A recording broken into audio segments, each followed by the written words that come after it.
Good morning, Digit fam. Adam Doud here, rounding out the week, the month, and the show with one final edition of the Digit Daily. I'll still be back one more time tomorrow with the Digit Monthly, and after that, the curtain will drop. But the newsletter is awesome, and frankly, it's been my source material for the past year and a half, so if you enjoy me, you'll enjoy it. So please take a moment to sign up at dgit.com. Yes, it's a branding problem, and yes, I can say that now. But for now, once more unto the breach, it is January 31st, 2020, and this is your final Digit Daily. We talked last year about Apple's Maps redesign. Apple had to turn what was essentially a Google Maps 1.0 beta into a product that was actually good. I mean, honestly, all Apple had to do was turn it into a product that was not crappy, and that would have been a remarkable achievement.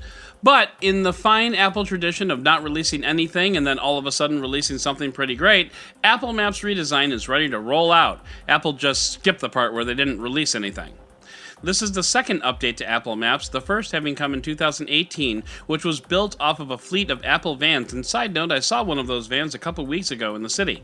It was kind of neat. TechCrunch has a great description of the tech packed into those vans. Quote, in addition to a beefed-up GPS rig on the roof, 4 LiDAR arrays mounted at the corners, and 8 cameras shooting overlapping high-resolution images, there's also the standard physical measuring tool attached to the rear wheel that allows for precise tracking of distance and image capture.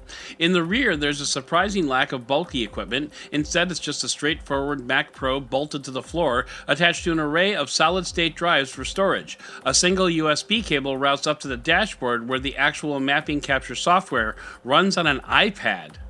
Hashtag what's a computer? The new maps started trickling out late last year, but now they're available to everybody in the US and Europe to follow later this year. So what's the skinny? Apple says that the new maps offer, quote, better road coverage and pedestrian data, more precise addresses, and detailed land cover. Pedestrian data?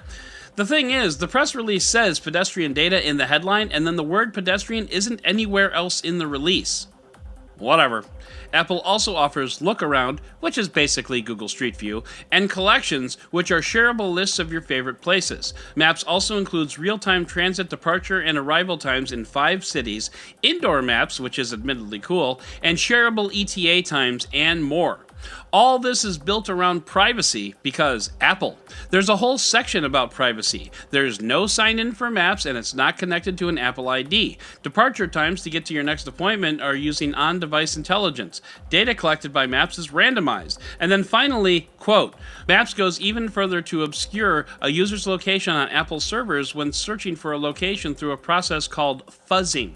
Maps converts the precise location where the search originated to a less exact one after 24 hours and does not retain a history of what has been searched or where a user has been. So, cool. Extreme, but cool. So, let me ask you a question, Apple.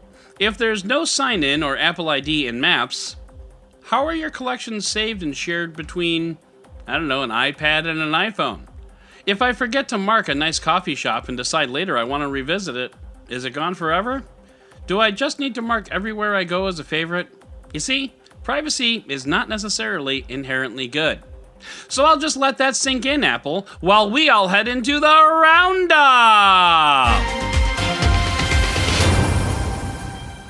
Yesterday, a Huawei representative said that Huawei wouldn't use Google services even if the US dropped the ban, which is, well, bold? A lot of outlets have asked Huawei, are you sure? Is this true? And the world's second largest phone manufacturer has not given a retraction. But it will have to soon, unless it wants to become the world's third largest phone manufacturer. And then the world's fourth largest manufacturer. And then the world's fifth largest phone manufacturer. And then the world's sixth largest phone manufacturer. And then the world's seventh largest. A few days ago, we reported that Avast antivirus had a whole other subsidiary dedicated to collecting and selling user data from Avast users. Well, not anymore. Avast CEO Andrei Spellcheck said that JumpShot would be winding down operations with immediate effect since, you caught us red-handed and all. He went on to say that protecting users is Avast's first goal, now that you've caught us, so we'll stop making money on that, which is nice for its users. And to answer a question put to me the other day, yes, I guess that means you can start using Avast antivirus again. The European Union voted 582 to 40 in favor of regulations requiring phone manufacturers to all use a common charging and data port, which basically means not Lightning, and ouch, Apple.